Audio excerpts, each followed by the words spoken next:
আজি বিগত 12 বছৰ ধৰে ভাৰতীয় জনতা পাৰ্টি কাৰ্যকৰ্তা আছিলো আৰু এই 2026 সনত যে কলিয়াবৰ সমষ্টি প্ৰাৰ্থী কেশৱ মহন্তক মিত্ৰজোঁট হিচাপে আমাৰ ৰাজ্যিক নেতৃত্বই যি সিদ্ধান্ত লৈ টিকেট প্ৰদান কৰিলে আৰু ময়ো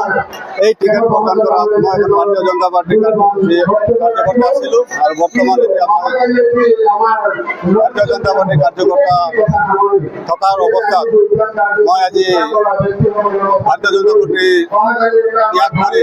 অসম গণ পৰিষদ দলত জইন কৰিলোঁ আৰু মোৰ লগত প্ৰায় 100-150 মানুহ জইন কৰিছে। বিগত কলিয়াবৰ অঞ্চলত কেশৱ মহন্ত ডাঙৰীয়াই বহুত উন্নয়নৰ কাম কৰিছে আৰু ভাৰতীয় জনতা পাৰ্টি চৰকাৰে বহুত উন্নয়নৰ কাম কৰিছে আৰু মই এই ভাৰতীয় জনতা পাৰ্টি চৰকাৰখনৰ মিত্ৰজোঁটৰ পাৰ্টি বহুত আনন্দিত ভাল পাইছোঁ আৰু মই বিজেপি এৰি আজি বিজেপি জইন কৰিলোঁ।